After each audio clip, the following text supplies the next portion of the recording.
وداعيا إلى الله بإذنه وسراجا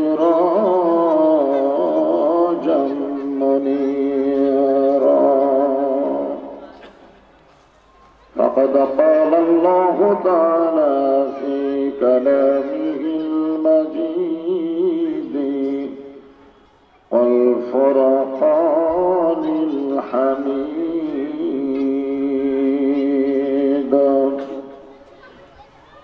জবান খুলে সকলে পড়েন আউযু বিল্লাহি মিনাশ শাইতানির রাজীম। বিসমিল্লাহির রহমানির রহিম। ইন্নামাল মুমিনুনা আল্লাযীনা ইযা যুকিরাল্লাহু ওয়াজিলাত কুলুবুহুম ওয়া ইযা তুলিয়াত আলাইহিম আয়াতুহু زادتهم إيمانا وعلى ربهم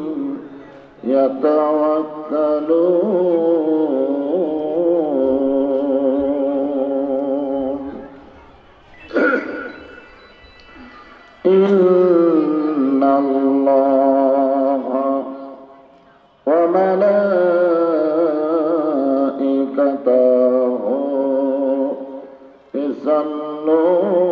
يصلون على النبي يا أيها الذين آمنوا صلوا عليه وسلموا تسليما. اللهم صل على محمد وعلى آل محمد كما صليت على إبراهيم وعلى آل إبراهيم إنك حميد مجيد. اللهم بارك على محمد وعلى آل محمد كما باركت على إبراهيم وعلى آل إبراهيم إنك حميد مجيد. مشرق حب محمد সকলে বলি সাল্লাল্লাহু আলাইহি ওয়াসাল্লাম। मतलाए दीवानी माँ मतलाए खुर्शीद इश्क़ास सीनाए सो जानी माँ बलागल उला बेकमालिही कशाफत दुजा बेजमालिही حسنت جميع خصاله صلوا عليه وآله اللهم آمين. জান্নাতের বাগান থেকে জান্নাতি মানুষদেরকে নিয়ে আমি গুনাহগার তোমার রহমতের দরজায় দোকানা হাত তুলেছি আল্লাহ। হাসরের ময়দানে জব্বার কাহার নামের নিয়ে তুমি যখন বিচার শুরু করবে তোমার সামনে দাঁড়ায়া সমস্ত নবীরা নাফসি নাফসি বলে কাঁদতে থাকবে। এমন কঠিন অবস্থা হাসরে হবে, সেদিন সমস্ত নবী তার উম্মতকে ভুলে যাবে, শুধু বলবে আল্লাহ আমার কি হবে, আমার কি হবে। একমাত্র দরদি নবী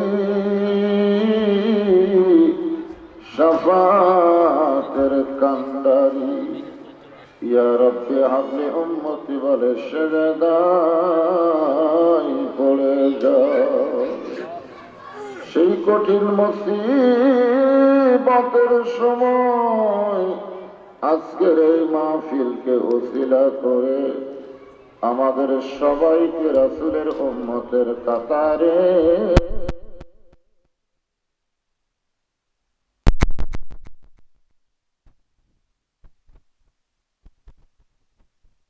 আলাল মুরসালিন আলহামদুলিল্লাহি রাব্বিল আলামিন বিরহমাতিকা ইয়া আরহামার রাহিমিন লা ইলাহা ইল্লাল্লাহ। সকল জবান করে লা ইলাহা ইল্লাল্লাহ, লা ইলাহা। চাঁদ সূরজ গ্রহ তারা আল্লাহ নামের পাগল পারা, চাঁদ সূরজ গ্রহ তারা আল্লাহ নামের পাগল পারা। আমার আল্লাহ নামের এতই দয়া, আল্লাহ নামের এতই মায়া, লুকিয়ে রাখছেন হে আল্লাহ জোরে লা ইলাহা ইল্লাল্লাহ, লা ইলাহা ইল্লাল্লাহ, লা ইলাহা ইল্লাল্লাহ, লা ইলাহা ইল্লাল্লাহ, লা ইলাহা ইল্লাল্লাহ, লা ইলাহা লা ইলাহা ইল্লাল্লাহ মুহাম্মাদুর রাসূলুল্লাহ।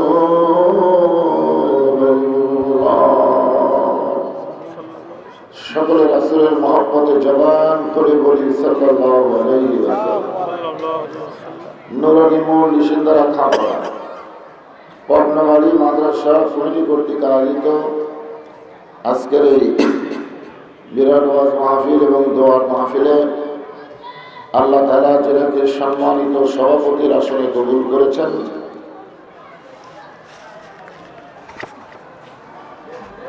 অ্যাডভোকেট জাহানুর রহমান জাকি, আজকের এই মাহফিলের সম্মানিত সভাপতিকে অন্তরের অন্তঃস্থল থেকে আমি শুভেচ্ছা জ্ঞাপন করছি।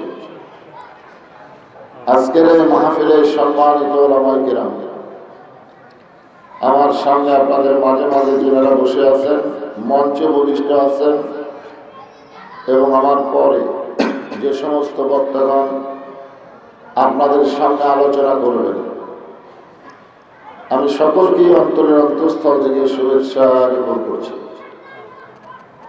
সন্ধ্যার সময়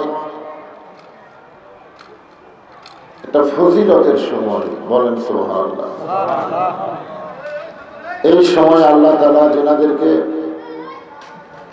দুনিয়ার সমস্ত কাজকাম থেকে উপেক্ষা করে আল্লাহ রাসূলের মহব্বত কলিজার ভিতরে ধারণ করে এই জান্নাতের বাগানে কবুল করেছেন, আমি আমার অন্তরের অন্তঃস্থল থেকে আপনাদের সবাইকে শুভেচ্ছা জ্ঞাপন করছি।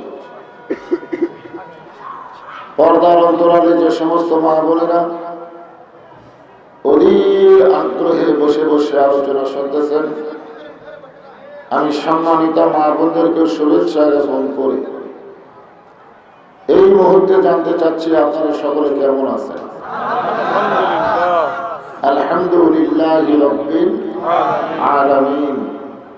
যে আল্লাহ আমাদেরকে শারীরিক সুস্থতা দান করে মানসিক প্রশান্তি লাভ করার নিয়তে আজকের এই জান্নাতের বাগানে কবুল করলেন, এতে আপনারা খুশি না বেজার? তাহলে জবান করে সমস্যারে সকলে বলবো রব্বানা লাকাল হামদ ربنا لك الحمد হামদান কাসীরান حمدا كثيرا তাইয়িবান طيبا মুবারাকান ফীহি। مباركا فيه। আমরা প্রশংসা করলাম কার? الله। কেন করলাম? এই জন্যই আল্লাহর প্রশংসা করলাম। আল্লাহ তাআলা পবিত্র কালামুল্লাহ শরীফে কতগুলো আয়াত হিকমতের সাথে বলেছেন, আবার কতগুলো আয়াত একেবারে ডাইরেক্ট বলেছেন। যেরকম হিকমতের একটা আয়াত হলো লাকুম দীনুকুম ওয়ালিয়া দীন। এই আয়াতের বাংলা হলো যার ধর্ম তার কাছে। ধর্মকে একত্র করা যাবে না, ধর্মকে একত্র করা যাবে না। এই জন্য বলা হয়েছে লাকুম দীনুকুম ওয়ালিয়া দীন, যার ধর্ম তার কাছে। এটা একটা হিকমতের আয়াত। আবার আল্লাহ তাআলা আরেক জায়গায় ডাইরেক্ট বলেছেন ওমা ইয়াবতাগি গায়রাল ইসলাম দীনান ফালা ইউকবালা মিনহু।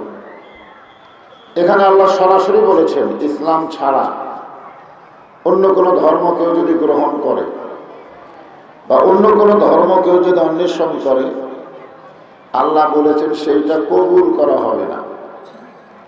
এর দ্বারা বোঝা গেল যত ধর্মই পৃথিবীতে থাক না কেন, একমাত্র আল্লাহর ধর্ম পছন্দনীয়, সেই ধর্মের নাম কি? ইসলাম। আমরা আল্লাহর প্রশংসা করার পিছনে এক নম্বর কারণ হলো আল্লাহ আমাদেরকে হিন্দুদের ঘরে, বৌদ্ধদের ঘরে, খ্রিস্টান ইহুদিদের ঘরে না পাঠায় সরাসরি আল্লাহর পছন্দনীয় ধর্ম ইসলামের ভিতরে কবুল করেছেন।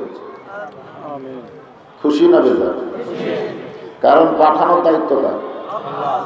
এই যে দুনিয়াতে আমরা এসেছি, এটাকে আমরা এসেছি না আল্লাহ পাঠাইছে? তাহলে হিন্দুদের ঘরে পাঠাইছে কে? ইহুদিদের ঘরে পাঠাইছে কে? খ্রিস্টানদের ঘরে, আবার মুসলমানদের ঘরে। তাহলে আল্লাহ ইচ্ছা করলে আমাদেরকে হিন্দুদের ঘরে পাঠাবার পারতেন, ঠিক কিনা বলে? তো আল্লাহ আমাদেরকে ইচ্ছা করেননি কেন? আর হিন্দুদের ঘরে যাদেরকে পাঠাচ্ছেন তারা যদি আল্লাহকে কোনো সময় প্রশ্ন করে, আল্লাহ আপনি তো পাঠালেন, আপনি আমাদের মুসলমানদের ঘরে না পাঠায় হিন্দুদের ঘরে পাঠালেন কেন? এরকম প্রশ্ন যদি কোনো হিন্দু আল্লাহকে করে, তো আল্লাহ কি উত্তর দিবে? আল্লাহর উত্তর আছে? কি উত্তর? আমি বলবো আল্লাহর উত্তর আল্লাহ কোরআনই দিয়েছেন, লা তামুতুন্না ইল্লা ওয়া আনতুম মুসলিমুন। মুসলমান না হয়ে মরো না। তার মানে বোঝা গেল মুসলমানদের ঘরে জন্ম নিলি যে শুধু মুসলমান তা না, বরং হিন্দুর ঘরে জন্ম নিয়ে মুসলমান হয়ে যদি মরে, এইটাই তার জন্য যথেষ্ট। আলহামদুলিল্লাহ বলে। তবে আমাদের একটা সুযোগ হলো আমরা জন্মসূত্রে মুসলমান। সুবহানাল্লাহ বলে। এই জন্মসূত্রে মুসলমান হওয়ার ভিতরে একটা উপকার হলো, আমি ছোট্ট একটা কথা বলি, আপনারা খেয়াল করে শোনেন। আল্লাহ রাসূল আমাদের নবী যিনি, তিনি আমাদের অনেকের কাছে শুধুই নবী, নবী ছাড়া অন্য কিছু তারা আর মানতে চায় না। কিন্তু আমাদের নবী কি শুধুই নবী? না। আল্লাহ কোরআনে বলেছেন লাকাদ কানা লাকুম ফি রাসূলিল্লাহি উসওয়াতুন হাসানাহ। আল্লাহ রাসূল বলেছেন ইন্নী, নিশ্চয় আমি, বুইস্তু, প্রেরিত হয়েছি, মুআল্লিমান, শিক্ষক হিসাবে। তাহলে আল্লাহ রাসূল দুনিয়াতে কি হিসাবে এসেছেন? শুধু নবী হিসাবে আসেন নাই, শিক্ষক হিসাবেও। বুইস্তু শব্দের অর্থ কি? আমাকে প্রেরিত করা হয়েছে। লিউতাম্মিমা মাকারিমাল আখলাক। এখানে হলো নবী তো শিক্ষক, কিন্তু নবীর ছাত্র যারা হবে তাদের আবার চরিত্র কেমন হবে, এইটাও হাদিসের শেষের অংশে বলা হয়েছে, তারা চরিত্রের সার্টিফিকেটে গোল্ডেন A+ পাবে। সুবহানাল্লাহ বলেন। আমরা লক্ষ্য করে দেখি যে মাদ্রাসার ছাত্র আর স্কুলের ছাত্র, এই দুইটার মধ্যে কিন্তু আমার তফাৎ আছে, আছে না নাই? আমি বেশি তফাৎ আপনাকে করতে বলবো না, শুধু পেশাব করাটা দেখবেন। মাদ্রাসার ছাত্ররা পেশাব করে আর স্কুলের ছাত্র পেশাব করে, এই দুইটা দেখলেই বুঝবেন কার চরিত্র কেমন, ঠিক কিনা? অত দেখার দরকার আছে না, বেশি দেখার দরকার নেই। তো এখন আপনারা বলেন তো, মাদ্রাসার ছাত্র পেশাব করে পানি দিয়ে উজু করে কেন? কারণ ওদেরকে যে শিক্ষা দেওয়া হয়, এই শিক্ষাটা ধরতে গেলে আগে নিজের শরীরকে পবিত্র রাখতে হবে। এখন আপনারা বলেন যে শিক্ষার কিতাবকে ধরতে গেলে শরীর পবিত্র রাখতে হয়, তাহলে তার মধ্যে কি শিক্ষা আছে? আর যে শিক্ষা গ্রহণ করতে গেলে শরীর পবিত্র না অপবিত্র এই দিকে কোনো খেয়াল করার দরকার নাই, এই শিক্ষার নামে হলো স্কুলের শিক্ষা। জনগণ কথা ঠিক কিনা? আল্লাহর নবীর মাদ্রাসার 1 নম্বর ছাত্র হলেন হযরত আবু বকর। সুবহানাল্লাহ। সুবহানাল্লাহ। ওস্তাদও যেমন, ছাত্র মোটামুটি তেমনই। সুবহানাল্লাহ। আল্লাহ রাসূল বলেছেন, আমাকে জিবরাইল আল্লাহর পক্ষ থেকে সালাম দিয়েছে, আবার আমার 1 নম্বর ছাত্র আবু বকরকেও আল্লাহ সালাম দিয়েছে। সুবহানাল্লাহ। সে হযরত আবু বকর রাদিয়াল্লাহু মসজিদে নববীর মধ্যে প্রবেশ করবেন, কিন্তু প্রবেশ করতে গিয়ে তিনি ব্রেক করলেন। ব্রেক মানে দরজা দিয়ে তিনি থমকে দাঁড়ালেন। দাঁড়ানোর কারণ হলো মসজিদের ভিতরে যে মানুষটি বসে আছে তিনি হলেন পৃথিবীর 1 নম্বর ওস্তাদ। জোরে কান সুবহানাল্লাহ। সুবহানাল্লাহ। মুহাম্মাদুর রাসূলুল্লাহ সাল্লাল্লাহু আলাইহি ওয়াসাল্লাম। আবু বকর রাদিয়াল্লাহু তাআলা দেখলেন যে শুধু নবী নিজেই বসে নাই, নবী যে নিজে বসে আছে তা কিন্তু না, নবীর 2 উরাতের উপর নবীর 2টা নাতি বসে খেলা করতেছে। খেলা করো তো বোঝেন, কখনো নবীর দাড়ির মধ্যে হাত দিয়ে দাড়ি টান মারে। নবী যে এত বড় নবী, এটা কি হোসেন রাদিয়াল্লাহর কাছে না? হোসেন রাদিয়াল্লাহর কাছে কি নবী না নানা? তো নানা মনে করে দাড়ি টান দেয়। আর হাসান একটু বড়, ওর পিছনে এসে নবীর মাথার টুপি খুলে ভাবে ফেলে দেয়। বয়সের তফাৎ হলো মাত্র 1.5 বছর। 1.5 বছরের বড় হলো হাসান আর 1.5 বছর ছোট হলো হোসেন। এইরকম বিরক্তকর করতেছে অবস্থা, তারপরেও নবী 2 নাতিকে বুকের মধ্যে নিয়ে আদর করতেছে। বলেন সুবহানাল্লাহ। এই দৃশ্য দেখার পরে হযরত আবু বকর চোখের কোণায় পানি নিয়ে বলতেছে, আল্লাহ, আমার নবী শুধু বিশ্ব নবী নয়, আমার নবী হলেন পৃথিবীর 1 নম্বর নানা। কয় নম্বর নানা? গোটা পৃথিবীতে খুঁজলে আমাদের নবী যেমন নানা, এইরকম নানা আর একটাও খুঁজে পাওয়া যাবে না। পাওয়া যাবে? আমাদের নবী শুধু নানা ছিলেন না, আমাদের নবী কিন্তু মদিনার প্রেসিডেন্ট ছিলেন। সেটা জানেন? আপনারা তো অনেকে বলেন নবীর প্রতি দরুদ পড়ি, নবীরে সালাম করি মসজিদের ভিতরে, কিন্তু নবীর সমাজ গড়ার কাজে অনেকের দ্বন্দ্ব মনে বাজে। নবী মদিনাতে গিয়ে যে সমাজ এবং রাষ্ট্র গঠন করেছেন, আজকে যদি সেই সমাজ এবং রাষ্ট্রের কথা আমরা বলি তাহলে অনেকে বলবে হুজুর তো ওয়াজ করতেছে না, রাজনীতি করতেছে। জোরে খান কথা ঠিক। আমাদের নবী শুধু মদিনার প্রেসিডেন্ট ছিলেন না, নবী সর্বসাকুল্যে 27টা যুদ্ধের সেনাপতি ছিলেন। শুধু মসজিদের ইমাম ছিলেন না, যুদ্ধেরও সেনাপতি ছিলেন। আমাদের নবী মাথার টুপি খুলে মাথায় হেলমেট পরলেন। আমরা সকলেই জানি টুপি পরা সুন্নাত, হেলমেট পরা কি না?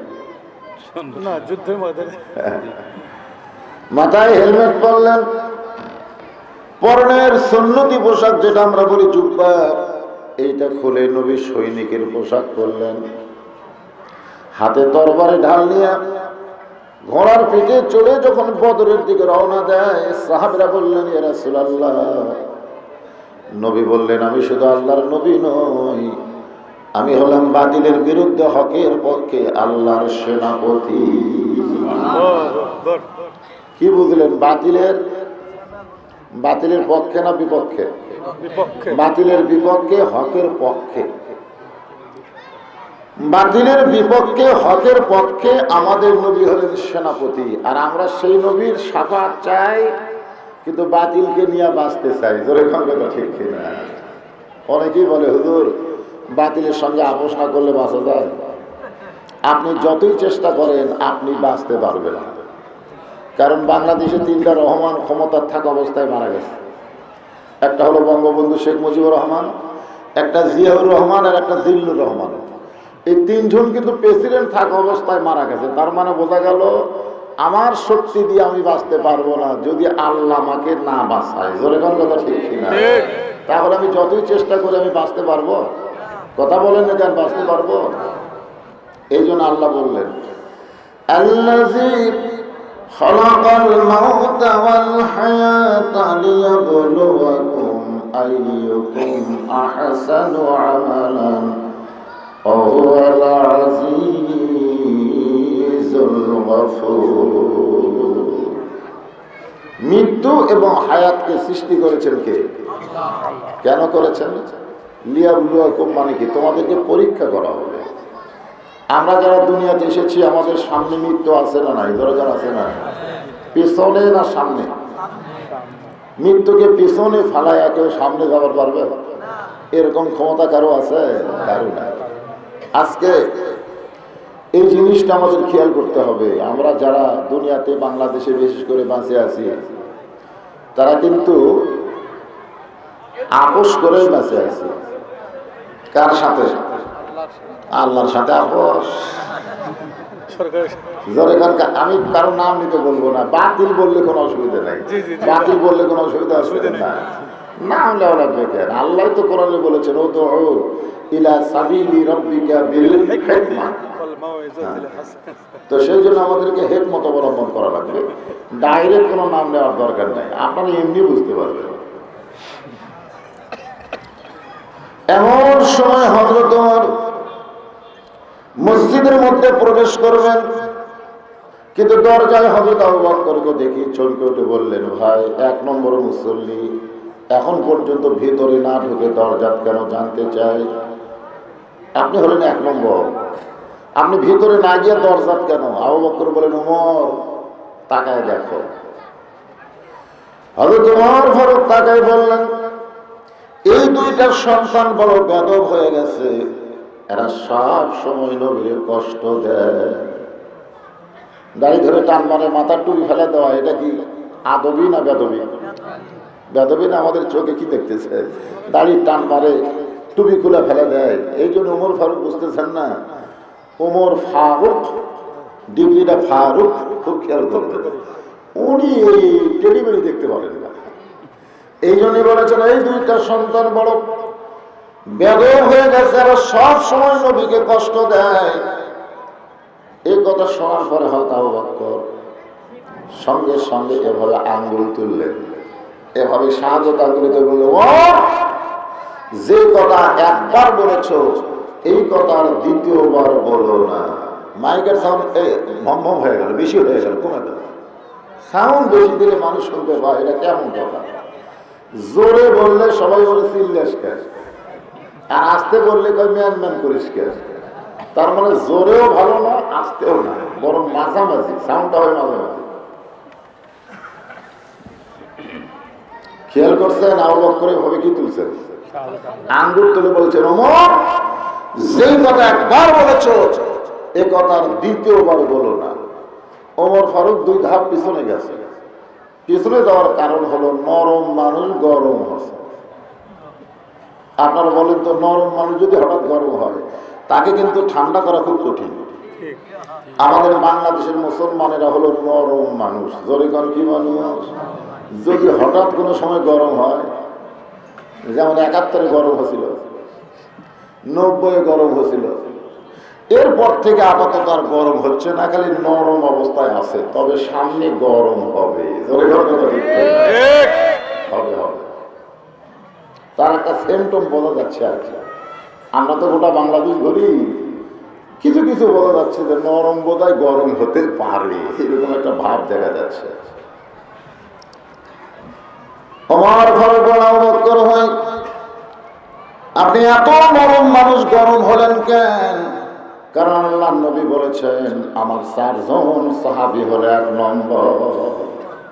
4 জন কয় নম্বর? সাহাবীরা বললেন, হুজুর 4 জন তো 1 2 3 4 হবে, 1 নম্বর কেমনে হয়?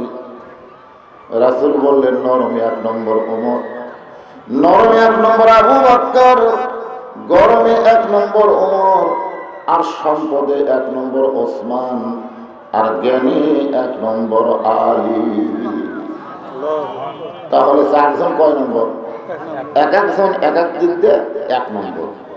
এখন আপনারা বলেন নরমে 1 নম্বরকে আবু বকর, যেরকম নরমে 1 নম্বর, আর গরমে যিনি আঙ্গুল তুলে ধমক দিয়েছেন তিনি কি নরম।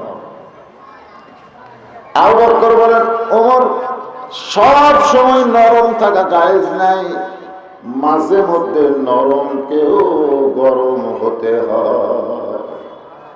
এই জিনিসটা আপনারা খেয়াল রাখবেন। সব সময় নরম থাকলে, সব সময় যদি আপনি নরম থাকেন, আপনার বাতিলে গোটা বাংলাদেশ ভরে যাবে। যেরকম কথা ঠিক কিনা? আর মাঝে মধ্যে একটু গরম হওয়ার দরকার আছে না নাই?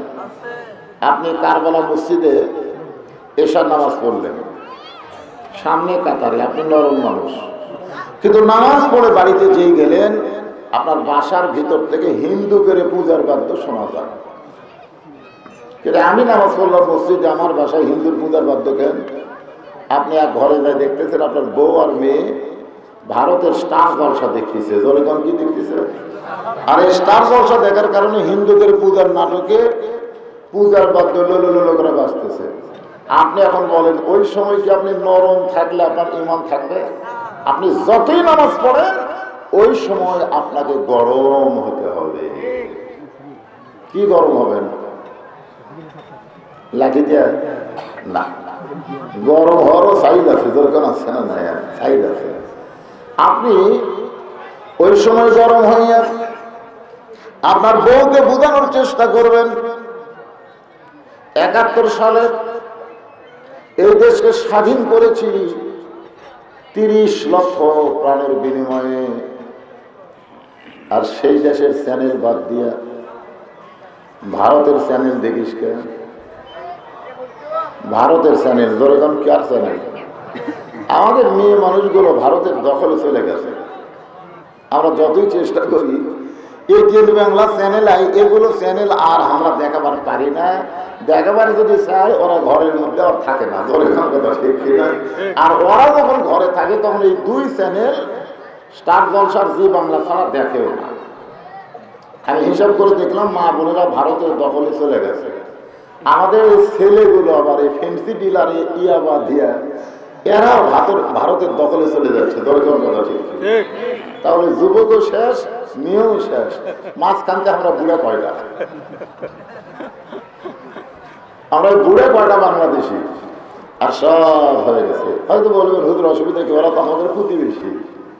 ওরা তো আমাদের প্রতিবেশী, অসুবিধা কি? কিন্তু রাসূল বলেছেন মান তাশাব্বাহা বিকওমিন ফাহুয়া মিনহুম। যেই জাতকে যে অনুসরণ করবে ওই জাতের সাথে তার হাসর নাসর হবে। এখন কোরআনের মাহফিলে ওয়াজ শুনে আপনারা কি ওই জাতের সাথে হাসর নাসর করবেন? মুসলমান হিসাবে একটু খেয়াল করেন।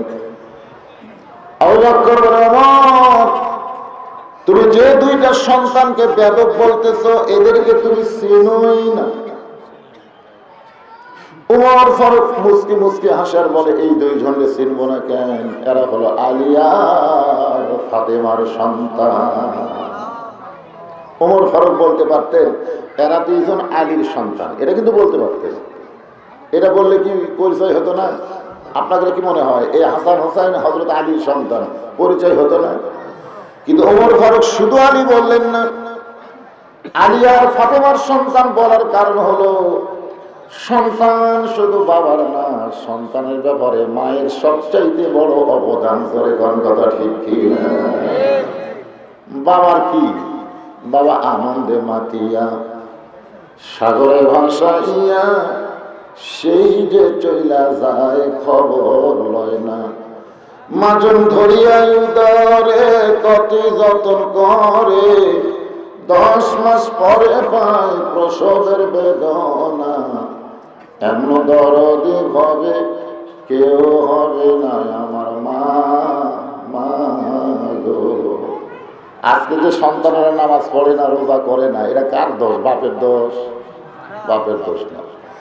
সন্তান পেটে নিয়ে মা যখন নামাজ পড়ে, মা রুকু সিজদা করতে গেলে ওই পেটের মধ্যে সন্তান এরকম হ্যাঁকা বেঁকা হয়। কারণ রুকুর থেকে যখন সিজদায় যায় মায়ের পেটের সন্তানের উপর একটু ঠাসি লাগে। ধরে কোন কথা ঠিক কিনা?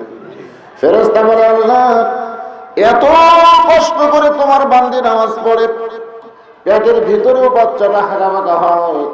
আল্লাহ কয় ফেরেশতা তোমরা সাক্ষী থাকো, যেই বান্দি পেটে বাচ্চা নিয়ে নামাজ পড়ে ও শুধু নিজে নামাজ পড়ে না, ওর পেটের বাচ্চাকেও নামাজের ট্রেনিং দেয়। আজকে যারা নামাজ পড়ে না, যে ছেলেরা নামাজ পড়ে না, খুঁজলে দেখেন ওই যখন পেট ছিল ওর মাও নামাজ পড়েনি। এই যে যারা ঘুরতেছে আর যারা মাহফিলে বসেছে, আপনারা বলেন তো, আপনারা মাহফিলে বসলেন, ওরা বেড়া ঘরে কেন? ওরা বেড়া ঘোরার কারণ হলো ওই যখন মায়ের পেট ছিল তখন ওর মা পেট নিয়ে গোটা পাড়া ঘুরিছে, ওই পেটের মধ্যেই ঘুরে নিয়ে বেড়াল পাশে ঠিক কিনা? কত চেষ্টা করেন কোরআনের মাহফিলে বসাবার পারবেন না, ওর ঘরুনি বেরোন পেটের ভিতর থেকে শুরু। মা যখন রমজান মাসে পেটে বাচ্চা নিয়ে রোজা থাকে, 16 ঘন্টা রোজা, 15 ঘন্টা রোজা। মায়ের সাথে সন্তানের একটা খাবার সম্পর্ক আছে না নাই? দরকার আছে না নাই? মা রোজা থাকার কারণে পেটের বাচ্চাও কিন্তু রোজা অবস্থায়। ফেরেশতা বলে আল্লাহ তোমার বান্দি পেটে বাচ্চা নিয়ে রোজা থাকে, পেটের বাচ্চার খাওয়া হয় না। আল্লাহ বলে ফেরেশতা সাক্ষী থাকো, সেই পেটে বাচ্চা নিয়ে রোজা রাখলো, ও মা শুধু রোজা রাখলো না, পেটের বাচ্চাকেও রোজার ট্রেনিং দিল। হোটেলের দরজাত কালো পর্দা দিয়ে রমজান মাসে যারা খায়, খুচরা দেখবেন ওই যখন মায়ের পেটে ছিল তখন ওর মা ওরই জন্যই রোজা রাখেনি। রোজা রাখলে যদি পেটের বাচ্চা শুকে যায়, এই জন্যই শালারা হোটেলের পর্দা দিয়ে খায়। আছে না নাই? আছে না? তাহলে চিন্তা করেন, সন্তানের ব্যাপারে বাপের দাম বেশি না মায়ের দাম বেশি? হ্যাঁ, মায়ের দাম বেশি। এই জন্য হযরত ওমর বললেন, এ দুইটা হলো আলী আর ফাতেমার সন্তান। আবু বকর বলে, ওমর শুধু আলী ফাতেমার সন্তান বললে হবে না, এদের আরো পরিচয় আছে। ওমর ফারুক বলেন, আবু বকর ভাই, এই দুইটার আর কোনো পরিচয় তো আমার জানা নাই। আবু বকর বলে, ওমর এখন তুমি বলো কত বছর বয়সে ঈমান গ্রহণ করেছো? ওমর ফারুক বললেন 27 বছর বয়সে ঈমান গ্রহণ করেছে। আবু বকর বলেন, ওমর আমি 35 বছর বয়সে ঈমান গ্রহণ করেছি। এখন বলো তো ওমর, ঈমান গ্রহণ করার আগে তুমি কি ছিলে? ওমর ফারুক বলে, ঈমান গ্রহণ করার আগে আমি কাফের ছিলাম। আবু বকর বলে, ওমর ঈমান গ্রহণ করার আগে আমিও কাফের ছিলাম। এখন চিন্তা করে দেখো, তোমার হায়াতের জীবনের 27 বছর তুমি কুফরি হালে কাটাইছো, আমার জীবনের 35 বছর কুফরি হালে কাটাইছি। আর যে দুইটা সন্তানকে তুমি বেয়াদব বলতেছো, এরা জন্মসূত্রে জান্নাতি হয়ে জন্মেছে। ওমর ফারুক বলে, আবু বকর ভাই, এই চিন্তা তো আমি কোনোদিন করি নাই। আবু বকর বলে, ওমর ভাবিয়া করিও কাজ, করিয়া ভাবিও না। আমরা যে কোনো কথা বলবো চিন্তা ভাবনা করে কথা বলা লাগবে। ধরে আশা বলতেছে, আমি 15টা ভোট দিলাম। তোর মাও কাইকে তুই একলা 15টা কেমনি দিলি? ভোট দেওয়ার নিয়ম হলো যার নাম, তার বাপের নাম সব লেখা আছে না নাই? তাহলে তুমি একাই যদি 15টা ভোট দাও, তাহলে তোমার বাপ 15টা। তুমি এক বাপের জন্ম হলে 2 ভোট দিবার পারবা না, 1 ভোট দেওয়া লাগবে। যাদের জন্মের ঠিক নাই তারা খালি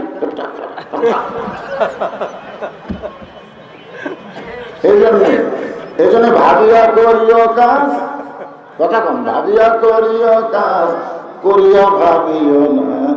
মুসলমান কাজ করবে হিসাব করে, বেহিসাবের কাজ মুসলমান কোনোদিন করতে পারে না। আল্লাহর প্রশংসা করব কেন? আমরা জন্মসূত্রে মুসলমান।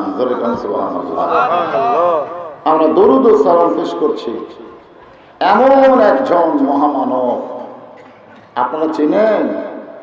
আদম আলাইহিস সালাম একদিন রাস্তা দিয়ে যাচ্ছিলেন, যাওয়ার সময় দেখে তার বেটা শীষ। আদম আলাইহিস সালামের একটা ছেলের নাম হলো শীষ, তিনি কিন্তু আল্লাহর নবী। সুবহানাল্লাহ।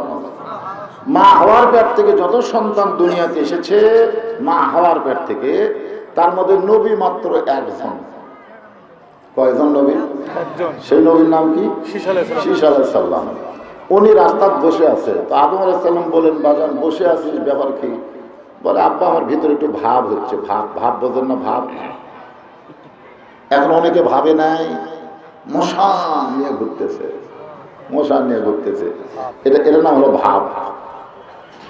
তুই এরকম হাঁটিস কেন? আমার ভাব আছে, ভাব। আদম বলে, বেটা শীষ কিসের ভাব? শীষ বলতেছে আপনিও নবী আমিও নবী, মানে বাপও নবী বেটাও নবী, বউটা পাইছি জান্নাতের হুর। শীষ আলাইহিস সালাম যাকে বিয়ে করেছেন সে দুনিয়ার কোনো মানুষ না, আল্লাহ জান্নাত থেকে হুর পাঠায় শীষের বউ বানায় দিছে। ধরে মানে জোড়ায় জোড়ায় জন্ম নিত, মা হওয়ার পেট থেকে জোড়ায় জোড়ায় জন্ম নিত, কিন্তু শীষের ব্যাপারে তখন কোনো জোড়া হয় না। তো শীষ আলাইহিস সালাম যখন বড় হয়ে গেল, বয়স হয়ে গেল, তখন বাপের কিন্তু একটা টেনশন হয়। ছেলে বড় হলে বাপের টেনশন আছে না নাই? আচ্ছা, কি টেনশন? 26 বছর ছেলের বয়স, বাপকে বলা হলো, কে ভাই বয়স তো ছেলের 26 হলো, বিয়ে দিবেন না? দেই ভাই, টেনশনে আছি। কিসের টেনশন? বলে, গত বছর 2 লাখ পাচ্ছে, আরে একটা বছর দেখি কত দাম বাড়ে, মনে হয় বেটা পাঠতেছে না আগে পাল্টিছে। আল্লাহ রাসূল বলেছেন 3টা কাজে তোমরা দেরি করো না। একটা হলো মানুষ মরে গেলে তার তাড়াতাড়ি দাফন করো। 2 নম্বর হলো ঋণগ্রস্ত ব্যক্তি ঋণ পরিশোধ যদি করতে না পারো, টাকা আসার সঙ্গে সঙ্গে ঋণ পরিশোধ করে দাও, দেরি করো না। আর একটা হলো ছেলে মেয়ে যদি বড় হয়, অকাম করার আগেই কাম করো। অকাম বোঝেন? ছেলে মেয়েরা নষ্ট হওয়ার আগেই তাদেরকে বিয়ে দাও, এই কথা ইসলামে। আদম বলে, আল্লাহ শীষ বড় হয়ে গেল কিন্তু বিয়ে দেওয়ার মতন কোনো মেয়ে নাই। আল্লাহ বলেন, তোমার চিন্তা করা লাগবে না, আমি আল্লাহ জান্নাতের হুর দিলাম, তুমি বিবাহ পড়ায়া দাও। এখন বলেন শীষ আলাইহিস সালাম কি বাপও নবী, নিজেও নবী, আমার বউটা বেহেশতের হুর। হুর রে, দুনিয়াতেই বেহেশতের হুর বউ পাওয়া মশান বাগিরা কোন দেখুন তো। আল্লাহ আদম নবীর বেটা নবী না হইয়া, বেহেশতের হুরের স্বামী না হইয়া, আখির জাহানের পয়গম্বর নবী মুহাম্মদ রাসূলের উম্মত যদি হতে পারতে, তাহলে তোমার জীবন বড় ধন্য হয়ে যেত। শীষ আলাইহিস সালাম আর বসে থাকে, লাভ ধরে বলতেছে, বাবা কোন কি? নবী বেটা নবী না হইয়া আখিরি জাহানের পয়গম্বরের উম্মত হলে আমার জীবন ধন্য হতো, এটা কেমনে? আদম বলে, বেটা শীষ রে, অপরাধ করেছে তোর মা, আমি কিন্তু অপরাধ করি নাই, তবে আমার ভুল হয়েছে। গন্ধম খাওয়ার ব্যাপারে অপরাধ করেছে হাওয়া, মা হাওয়া কিন্তু অপরাধ করেছে। আর আদম আলাইহিস সালাম কি করছে? ভুল কি? ভুল মানে বইয়ের দিকে খেয়াল রাখেন। মা হাওয়া যে গন্ধম গাছের কাছে গেছে, এটা আদম খেয়াল করেনি। আপনার বউ কি করতেছে আপনার খেয়াল করার দরকার আছে না নাই? জোরে কেন আছে না নাই? মা হাওয়া গন্ধম ফল পায়রা খাচ্ছে, এটাও খেয়াল করেনি। তারপরে গন্ধম শরবতের মধ্যে খিলাইছে, তখনও খেয়াল করেনি। তাহলে এই যে খেয়াল না করা, বইয়ের প্রতি খেয়াল না করা, এটা কিন্তু একটা ভুল। আপনাদের বউ কি করতেছে আপনাদের খেয়াল করার দরকার আছে না নাই? কতক্ষণ আছে না নাই? আদম নবীকে আল্লাহ যখন জান্নাত থেকে বের করে দেয়, ওই সময় আদম নবী কিন্তু গুনগুন করে একটা গান গাইছিল। গানটা হলো, বিনা দোষে দোষী কইরা আল্লাহ আমায় দিলা জেলখানা, আল্লাহ উপায় বলো না, জনম দুঃখী কপাল পোড়া আদম আমি একজনা। আল্লাহকে, আদম তোমার দোষ নাই, তুমি কেমনে বুঝলে? আল্লাহ, আমি গন্ধম গাছের কাছে যাইনি, গন্ধম ফল খাইনি। যখন হাওয়া আমারে গন্ধম খাওয়াইছে, এটা জানবার পরে আমি ঢুকি চিপি মারি। আমি যখনই জানছি শরবতে গন্ধম আছে, তখন যে ঢুকি চিপি করে খাবো তা খাইনি, বরং আমার এই ডান হাতখানা মুখের মধ্যে ঢুকাই দিয়ে রক্ত বমি করেছি। এখন বলেন তো আল্লাহ আমার দোষ কোথায়? আল্লাহ কয়, তোমার কোনোই দোষ নেই, তোমার দোষ হলো হাওয়া তোমার কে হয়? আদম বলতেছে, আল্লাহ আমার বউ হয়। আল্লাহ বলে আদম হাওয়া তোমার কে হয়? আদম বলে আল্লাহ হাওয়ার বউ হয়। আল্লাহ কয় আদম হাওয়া তোমার কে হয়? আদম কয় আল্লাহ একই কথা বারবার কেন বলেন? আমি স্বীকার করতেছি হাওয়া আমার বউ হয়। আল্লাহকে আদম রে, যতক্ষণ পর্যন্ত তুমি হাওয়াকে বউ বলে স্বীকার করবে, ততক্ষণ পর্যন্ত তোমার বউ যেগুলো অপরাধ করবে, অপরাধের বোঝা স্বামীর মাথায় দেওয়া হবে। স্টার জলসা যারা দেখে ওরা আপনাকে কে হয়? কথা কয় না, কথা কয় না, কথা কয় না। জি বাংলা যারা দেখে ওরা আপনাকে কে হয়? মার্কেটে ঘুরে বেপর্দা হয়ে ওরা আপনাকে কে হয়? যতক্ষণ পর্যন্ত বউ বলে স্বীকার করবেন, ততক্ষণ পর্যন্ত আপনার বইয়ের অপরাধ আপনার কান্দে আল্লাহ দিয়া দিবে। গন্ধম খাইছে হাওয়া। আদম বলে আমি 350 বছর কাঁদলাম দুনিয়ায়। কোরআন শরীফ আয়াত কানা আছে, আমার সঙ্গে যারা পারেন তারা পড়েন। রব্বানা যালামনা আনফুসানা ওয়া ইল্লাম তাগফির লানা ওয়া তারহামনা লানাকুনান্না মিনাল খাসিরিন। আমরা আল্লাহর কাছে মোনাজাত করতে এই দোয়াটা করি না, এই আয়াতটা পড়ি না? এটাই হযরত আদম 350 বছর, কত বছর? 350 বছর কানতে কানতে চোখের পানি দিয়া গোস্তের পচন হয়ে গেল। এই যে দুই চোখ সবসময় পানি পড়ার কারণে এই দুই গালের গোস্ত পচে গেল। লাকাদ খালাকনাল ইনসানা ফি আহসানি তাকবীর। আল্লাহ মানুষকে সর্বোত্তম আকৃতি দিয়ে সৃষ্টি করেছে, বলেন সুবহানাল্লাহ। তাহলে এই জায়গা যদি পচে এই ভিতরকার দাঁত বার হয়, তখন আকৃতি ভালো হলো না ভূতের মতন হলো? আপনার দেখেন না, একটা লোকের লব কাটা দেখলি কেমন লাগে? কেমন লাগে না? মুখ ব্যাঁকা টাকা দেখলে কি সুন্দর লাগে না খারাপ লাগে? অথচ আল্লাহ বলেছেন সর্বোত্তম আকৃতিতে আমি আল্লাহ মানুষকে সৃষ্টি করেছি। আদম বলে বড় শিশরে, আমি আল্লাহর উপরে একটুখানি বিরক্ত না। বিরক্ত নবীরা কোনোদিন বিরক্ত হয়? মাবুদ এত বছর কান্দি, এখন পর্যন্ত আমার ভুলের তওবা কবুল হয় না। আল্লাহ আদম শুধু কাঁদলে হবে না, একটু চিন্তা ভাবনা করে কান্দা লাগবে। কাঁদলে হবে না, কাঁদারও চিন্তা ভাবনা আছে, যেরকম ঠিক কিনা? অনেক লোক ওই যে মেয়ে মানুষেরা হিন্দুদের স্টার জলসার নাটক দেখতে দেখতেও কান্দে, এমন কিছু সিনারি আছে, সিনারি দেখতে কান্দে। সালমান শাহর সিনেমা দেখবার যাও, অনেকে কাঁদছে, যেরকম কথা ঠিক কিনা? এই কান্দা সেই কান্দা নাকি? শুধু কান্দলে হবে না, কান্দার ভিতরে ঢুকে কানতে হবে। আদম বলে বেড়া শিশরে, কানতে কানতে কান্দার সাগরে ডুব দিয়ে দেখি জান্নাতের দরজায়, যেই জান্নাতের মধ্যে আল্লাহ আমাকে রাখছিল, সেই জান্নাতের দরজায় তাকায় দেখি লা ইলাহা ইল্লাল্লাহু মুহাম্মাদুর রাসূলুল্লাহ সাল্লাল্লাহু আলাইহি সাল্লাম।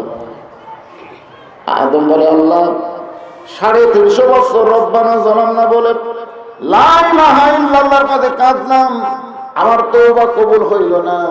ওই মুহাম্মদকে ওসিলা করে কাঁদতে চাই। আল্লাহ বলে আদম কান্দিস না, ওই নামটা ওসিলা করার সঙ্গে সঙ্গে আমি আল্লাহ মাফ করে দিলাম। আদম বলে শিশরে, একটা ভুল করার কারণে 350 বছর কেঁদেছি। আর ওই নবীর উম্মতেরা যদি সারা জীবন পাপ করে, সারা জীবন যদি পাপ করে, কোন এক সময় পাপকে সামনে নিয়ে তওবা করে, ওই চোখের কোনা দিয়ে মাছির মাথার মতন সামান্য পানি বের করে বলে আল্লাহ মাফ করো, ওই নবীর উম্মত হওয়ার কারণে আল্লাহ সঙ্গে সঙ্গে তাদের মাফ করে দিবে। শীষ বলতেছে বাবা, নবীর বেটা নবী না হইয়া, বেহেশতের ঘরের স্বামী না হইয়া, ওই নবীর উম্মত হতে পারলেই তো জীবন ধন্য হতো। আদম আফসোস করে বলে বেটা, ওই নবীর উম্মত হবার চাইলেই হওয়া যায় না, ওই নবীর উম্মত হতে গেলে ভাগ্য লাগে। ধরে কি লাগে? তাহলে আমাদের ভাগ্য ভালো না খারাপ? সুবহানাল্লাহ, মাশাআল্লাহ। আমরা এমন একটা আল্লাহ পাইছি, এমন একটা নবী পাইছি যে আমাদের মতন ভাগ্যবান কেউ নেই। আছে? হিন্দুরা ভগবান পাচ্ছে, খ্রিস্টানরা ঈশ্বর ঈশ্বর পাচ্ছে, কিন্তু আমরা পাইছি আল্লাহ। যেরকম কি আল্লাহ, যে আল্লাহ সম্পর্কে একটা সূরা আছে কোরআনে, ছোট্ট সূরা, একবার পড়লে 10 পারা কোরআন পড়ার সব পাওয়া যায়। সূরাটার নাম কি? সূরা ইখলাস। সূরা ইখলাস। তাহলে সকলে আমরা 10 পারা সওয়াব নিয়ে ওয়াজ শুনি, আগে 10 পারা সওয়াবটা কামাই করি। এখানে অনেকে বলেন তাহলে ওয়াজ শুনে লাভ আছে, এখানে সওয়াবও আছে, যেরকম আছে না নাই? এই তো 10 পারার সওয়াব। এখন সকলে শুরু করে দেন। বিসমিল্লাহির রহমানির রহিম। কুল হুয়াল্লাহু আহাদ, আল্লাহুস সামাদ, লাম ইয়ালিদ ওয়া লাম ইউলাদ ওয়া লাম ইয়াকুল লাহু কুফুয়ান আহাদ। কয় পারা হলো? এই সূরাটার মধ্যে আল্লাহর পরিচয় আছে না নাই? আমরা যে নবীর প্রতি দরুদ করলাম সেই নবীও 1 নম্বর। আবার যেই কোরআনের অসংখ্য আপনারা আছেন, এটা কয় নম্বর? আরো জোরে সামনে থেকে 2-1 কয়, বাদ বাকি কয় না। ভাইজান 1 নম্বর সকলেই জানে কিন্তু মানে না। আযান দিচ্ছে, আযান দিবে। কোথায় আযান দিবে? না, আযান চারিদিকে হবে। ধর্ম ইসলামের ভিতরে কবুল করেছেন, আমিন। খুশি না বেজার? কারণ পাঠানোর দায়িত্ব কার? এই যে দুনিয়াতে আমরা এসেছি, এটাকে আমরা এসেছি না আল্লাহ পাঠাইছে? তাহলে হিন্দুদের ঘরে পাঠাইছে কে? ইহুদিদের ঘরে পাঠাইছে কে? খ্রিস্টানদের ঘরে, আবার মুসলমানদের ঘরে। তাহলে আল্লাহ ইচ্ছা করলে আমাদেরকে হিন্দুদের ঘরে পাঠাবার পারতেন, ঠিক কিনা বলে? তো আল্লাহ আমাদেরকে ইচ্ছা করেননি কেন? আর হিন্দুদের ঘরে যাদেরকে পাঠাচ্ছেন, তারা যদি আল্লাহকে কোনো সময় প্রশ্ন করে, আল্লাহ আপনি তো পাঠালেন, আপনি আমাদের মুসলমানদের ঘরে না পাঠায় হিন্দুদের ঘরে পাঠালেন কেন? এরকম প্রশ্ন যদি কোনো হিন্দু আল্লাহকে করে, তো আল্লাহ কি উত্তর দিবে? আল্লাহর উত্তর আছে? কি উত্তর? আমি বলবো, আল্লাহর উত্তর আল্লাহ কোরআনই দিয়েছেন, লা তামুতুন্না ইল্লা ওয়া আনতুম মুসলিমুন। মুসলমান না হয়ে মরো না। তার মানে বোঝা গেল মুসলমানদের ঘরে জন্ম নিলি যে শুধু মুসলমান তা না, বরং হিন্দুর ঘরে জন্ম নিয়ে মুসলমান হয়ে যদি মরে, এইটাই তার জন্য যথেষ্ট। আলহামদুলিল্লাহ বলে। তবে আমাদের একটা সুযোগ হলো, আমরা জন্মসূত্রে মুসলমান। সুবহানাল্লাহ বলে। এই জন্মসূত্রে মুসলমান হওয়ার ভিতরে একটা উপকার হলো, আমি ছোট্ট একটা কথা বলি, আপনারা খেয়াল করে শোনেন। আল্লাহ রাসূল আমাদের নবী যিনি, তিনি আমাদের অনেকের কাছে শুধুই নবী, নবী ছাড়া অন্য কিছু তারা আর মানতে চায় না। কিন্তু আমাদের নবী কি শুধুই নবী? না। আল্লাহ কোরআনে বলেছেন, লাকাদ কানা লাকুম ফি রাসূলিল্লাহি উসওয়াতুন হাসানাহ। আল্লাহ রাসূল বলেছেন, ইন্নী, নিশ্চয় আমি, বুইস্তু, প্রেরিত হয়েছি, মুআল্লিমান, শিক্ষক হিসাবে। তাহলে আল্লাহ রাসূল দুনিয়াতে কি হিসাবে এসেছেন? শুধু নবী হিসাবে আসেন নাই, শিক্ষক হিসাবেও। বুইস্তু শব্দের অর্থ কি? আমাকে প্রেরিত করা হয়েছে। লিউতাম্মিমা মাকারিমাল আখলাক। এখানে হলো নবী তো শিক্ষক, কিন্তু নবীর ছাত্র যারা হবে তাদেরও আবার চরিত্র কেমন হবে, এইটাও হাদিসের শেষের অংশে বলা হয়েছে, তারা চরিত্রের সার্টিফিকেটে গোল্ডেন A+ পাবে। সুবহানাল্লাহ বলেন।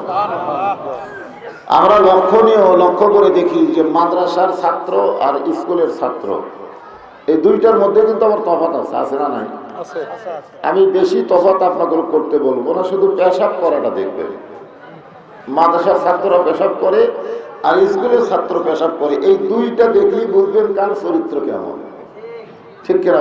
অত দেখার দরকার আছে না, বেশি দেখার দরকার নাই।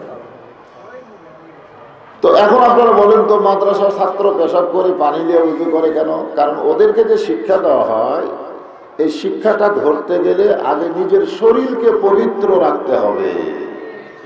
এখন আপনারা বলেন যে শিক্ষার কিতাবকে ধরতে গেলে শরীর পবিত্র রাখতে হয়, তাহলে তার মধ্যে কি শিক্ষা আছে? আর যে শিক্ষা গ্রহণ করতে গেলে শরীর পবিত্র না অপবিত্র, এইদিকে কোনো খেয়াল করার দরকার নাই। এই শিক্ষার নামে হলো স্কুলের শিক্ষা। জনগণ কথা ঠিক কিনা? আল্লাহর নবীর মাদ্রাসার 1 নম্বর ছাত্র হলেন হযরত আবু বকর। সুবহানাল্লাহ। সুবহানাল্লাহ। ওস্তাদও যেমন, ছাত্র মোটামুটি তেমনই। সুবহানাল্লাহ। আল্লাহ রাসূল বলেছেন, আমাকে জিবরাইল আল্লাহর পক্ষ থেকে সালাম দিয়েছে, আর আমার 1 নম্বর ছাত্র আবু বকরকেও আল্লাহ সালাম দিয়েছে। সুবহানাল্লাহ। সে হযরত আবু বকর রাদিয়াল্লাহু মসজিদে নববীর মধ্যে প্রবেশ করবেন, কিন্তু প্রবেশ করতে গিয়ে তিনি ব্রেক করলেন। ব্রেক মানে দরজা দিয়ে তিনি থমকে দাঁড়ালেন। দাঁড়ানোর কারণ হলো মসজিদের ভিতরে যে মানুষটি বসে আছে তিনি হলেন পৃথিবীর 1 নম্বর ওস্তাদ। জোরে কান সুবহানাল্লাহ। সুবহানাল্লাহ। মুহাম্মাদুর রাসূলুল্লাহ সাল্লাল্লাহু আলাইহি ওয়াসাল্লাম। আবু বকর রাদিয়াল্লাহু তাআলা দেখলেন যে শুধু নবী নিজেই বসে নাই, নবী যে নিজে বসে আছে তা কিন্তু না, নবীর 2 উরাতের উপরে নবীর 2টা নাতি বসে খেলা করতেছে। খেলা করা তো বোঝেন, কখনো নবীর দাড়ির মধ্যে হাত দিয়ে দাড়ি টান মারে। নবী যে এত বড় নবী, এটা কি হোসেন রাদিয়াল্লাহর কাছে না? হোসেন রাদিয়াল্লাহর কাছে কি নবী না নানা? তো নানা মনে করে দাড়ি টান দেয়। আর হাসান একটু বড়, ওর পিছনে এসে নবীর মাথার টুপি খুলে এভাবে ফেলে দেয়। বয়সের তফাৎ হলো মাত্র 1.5 বছর। 1.5 বছরের বড় হলো হাসান আর 1.5 বছর ছোট হলো হোসেন। এইরকম বিরক্তকর করতেছে অবস্থা, তারপরেও নবী 2 নাতিকে বুকের মধ্যে নিয়ে আদর করতেছে। বলেন সুবহানাল্লাহ।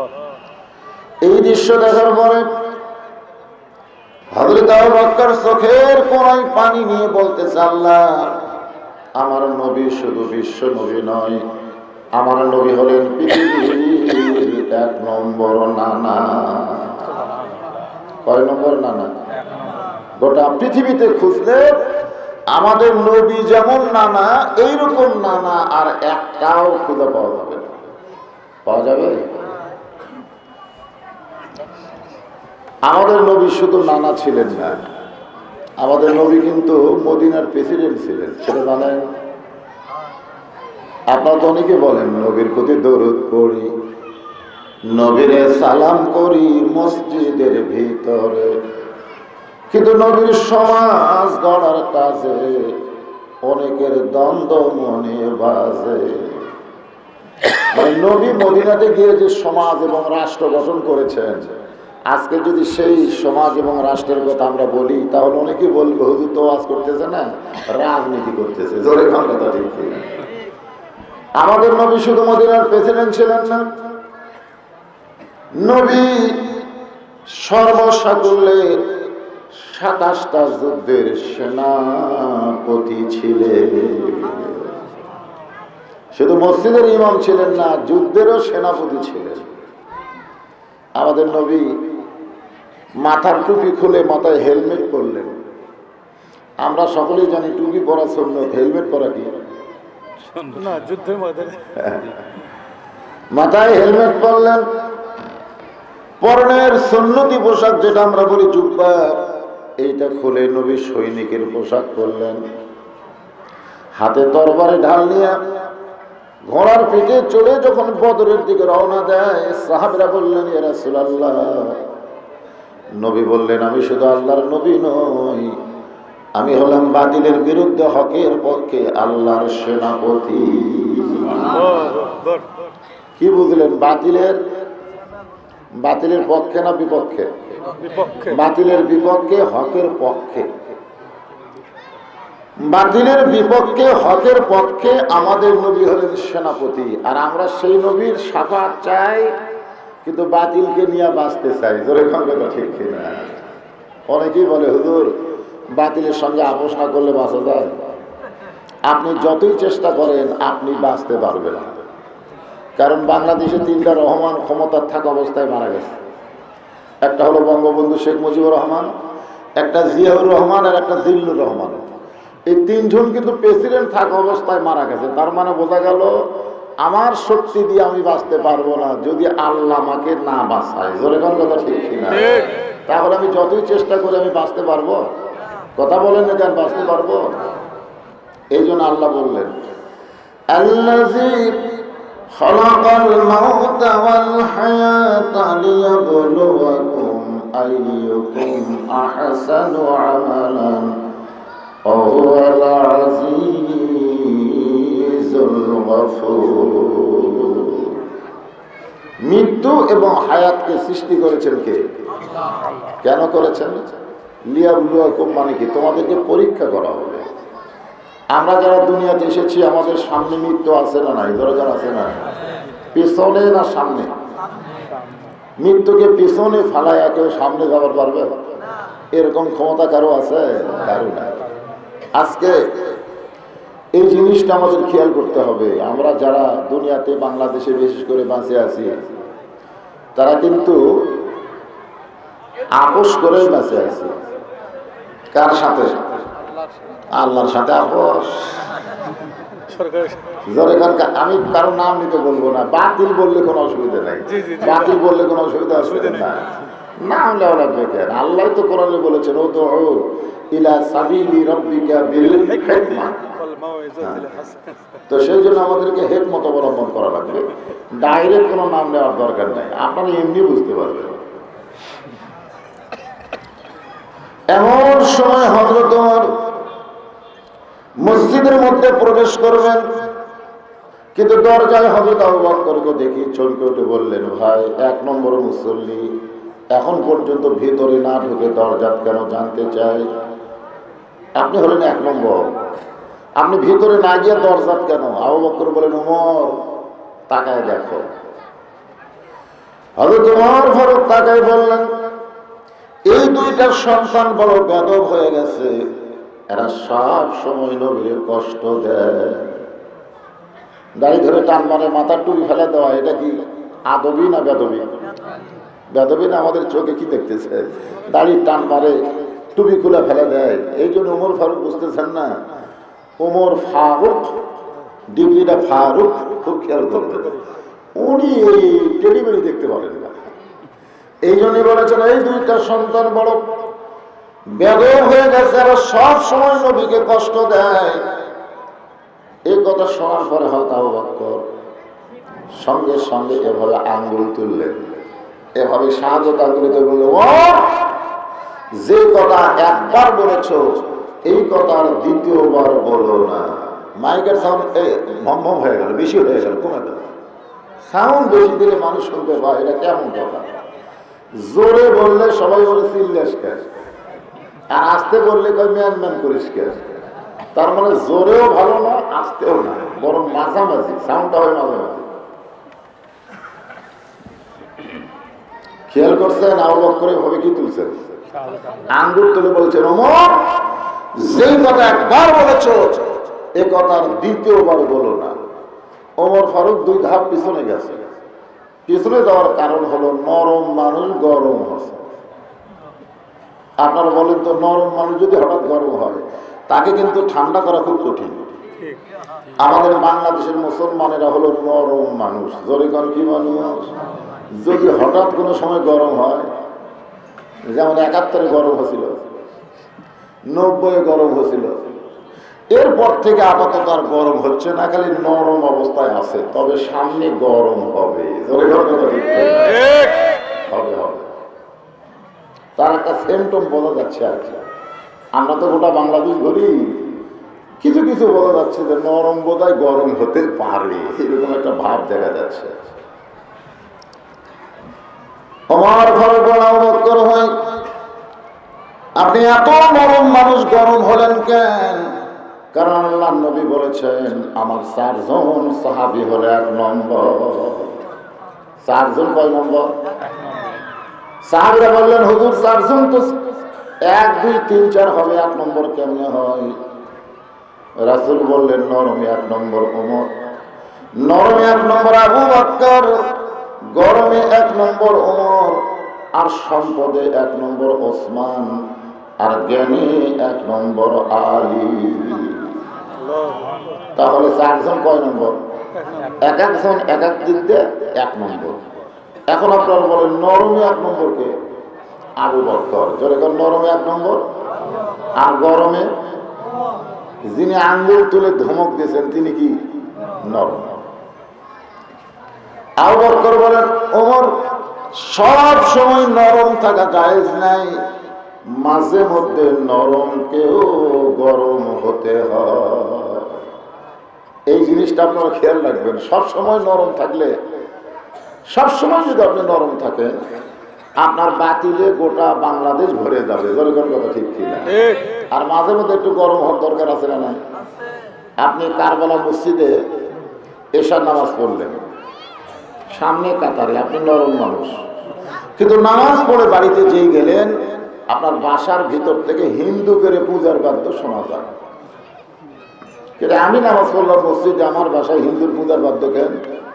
আপনি এক ঘরে যাই দেখতেছেন আপনার বউ আর মেয়ে ভারতের স্টার জলসা দেখতেছে। জনগণ কি দেখতেছে? আর এই স্টার জলসা দেখার কারণে হিন্দুদের পূজার নাটকে পূজার বাদ্য লোলো করে বাজতেছে। আপনি এখন বলেন, ওই সময় কি আপনি নরম থাকলে আপনার ঈমান থাকবে? আপনি যতই নামাজ পড়েন, ওই সময় আপনাকে গরম হতে হবে। কি গরম হবেন? লাঠি দিয়ে না, গরম হওয়ারও সাইড আছে। দরকার আছে না? না, সাইড আছে। আপনি ওই সময় গরম হইয়া আপনার বউকে বোঝানোর চেষ্টা করবেন, ৭১ সালে এই দেশকে স্বাধীন করেছি ৩০ লক্ষ প্রাণের বিনিময়ে, আর সেই দেশের চ্যানেল বাদ দিয়া ভারতের চ্যানেল দেখিস কেন? ভারতের চ্যানেল যেরকম কি আর চ্যানেল? আমাদের মেয়ে মানুষগুলো ভারতের দখলে চলে গেছে। আমরা যতই চেষ্টা করি, এটিএন বাংলা চ্যানেল এগুলো চ্যানেল আর আমরা দেখাবার পারি না। দেখাবার যদি চাই, ওরা ঘরের মধ্যে আর থাকে না। আর ওরা যখন ঘরে থাকে, তখন এই দুই চ্যানেল স্টার জলসার জি বাংলা ছাড়া দেখেও না। আমি হিসাব করে দেখলাম, মা বোনেরা ভারতের দখলে চলে গেছে। আমাদের ছেলেগুলো আবার এই ফেন্সি ডিলারে ইয়াবা দিয়া এরা ভারতের দখলে চলে যাচ্ছে। দরকার কথা ঠিক। তাহলে যুবকও শেষ, মেয়েও শেষ, মাঝখানতে আমরা বুড়া কয়টা? আমরা বুড়ে কয়টা বাংলাদেশি, আর সব হয়ে গেছে। হয়তো বলবেন, হুজুর অসুবিধা কি? ওরা তো আমাদের প্রতিবেশী।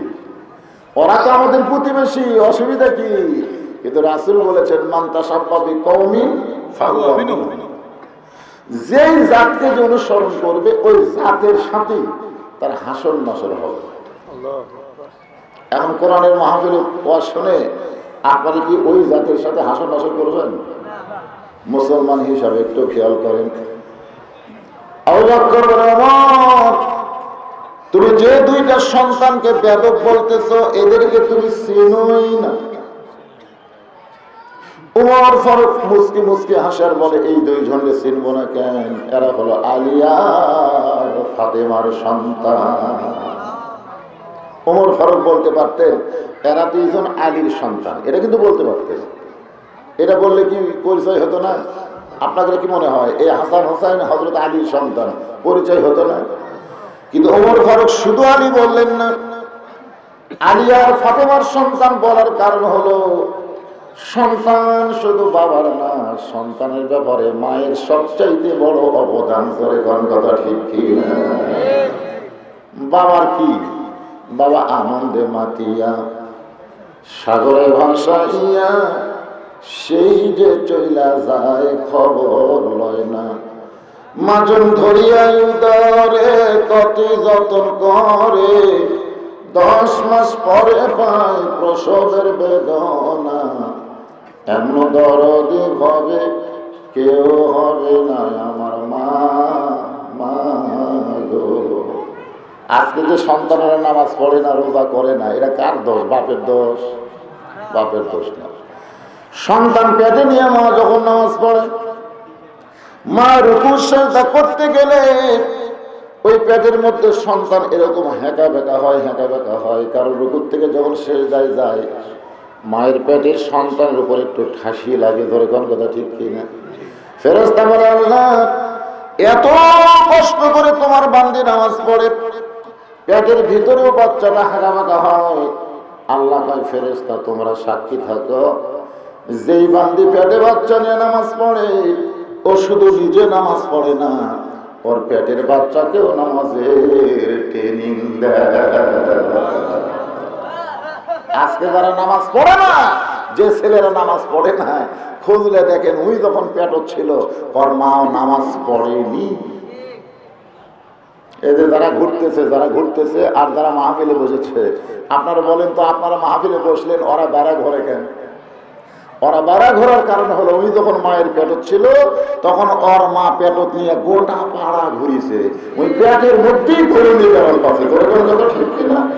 কত চেষ্টা করেন কোরআনের মাহফিলে বসাবার পারবেন না, ওর ঘুরুনি বেড়াল পেটের ভিতর থেকে শুরু। মা যখন রমজান মাসে পেটে বাচ্চা নিয়ে রোজা থাকে, 16 ঘন্টা রোজা, 15 ঘন্টা রোজা, মায়ের নারের সাথে সন্তানের একটা খাওয়ার সম্পর্ক আছে না নাই? দরকার আছে না নাই? মা রোজা থাকার কারণে পেটের বাচ্চাও কিন্তু রোজা অবস্থায়।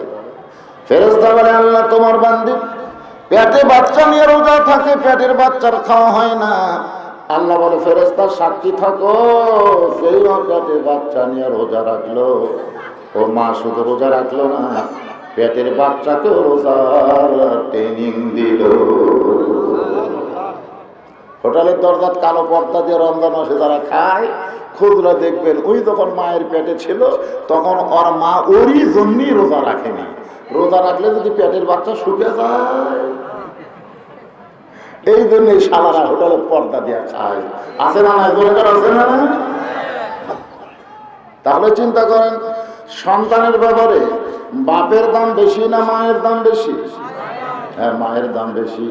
এই জন্য হযরত ওমর বললেন, এ দুইটা হলো আলী আর ফাতেমার সন্তান।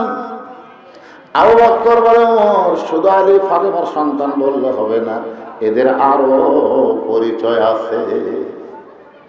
ওমর ফারুক বলেন, আবু বকর ভাই, এই দুইটার আর কোনো পরিচয় তো আমার জানা নাই। আবু বকর বলে, ওমর এখন তুমি বলো কত বছর বয়সে ঈমান গ্রহণ করেছো? ওমর ফারুক বললেন, 27 বছর বয়সে ঈমান গ্রহণ করেছে। আবু বকর বলেন, ওমর আমি 35 বছর বয়সে ঈমান গ্রহণ করেছি। এখন বলো তো ওমর, ঈমান গ্রহণ করার আগে তুমি কি ছিলে? ওমর ফারুক বলে, ঈমান গ্রহণ করার আগে আমি কাফের ছিলাম। আবু বকর বলে, ওমর ঈমান গ্রহণ করার আগে আমিও কাফের ছিলাম। এখন চিন্তা করে দেখো, তোমার হায়াতের জীবনের 27 বছর তুমি কুফরি হালে কাটাইছো, আমার জীবনের 35 বছর কুফরি হালে কাটাইছি। আর যে দুইটা সন্তানকে তুমি বেদব বলতেছো, এরা জন্মসূত্রে জান্নাতি হয়ে জন্মেছে। ওমর ফারুক বলে, আবু বকর ভাই, এই চিন্তা তো আমি কোনোদিন করি নাই। আবু বকর বলে, ওমর ভাবিয়া করিও কাজ, করিয়া ভাবিও না। আমরা যে কোনো কথা বলবো চিন্তা ভাবনা করে কথা বলা লাগবে। ধরে আশা বলতেছে, আমি 15টা ভোট দিলাম। তোর মাও কাইকে তুই একলা 15টা কেমনি দিলি? ভোট দেওয়ার নিয়ম হলো যার নাম, তার বাপের নাম সব লেখা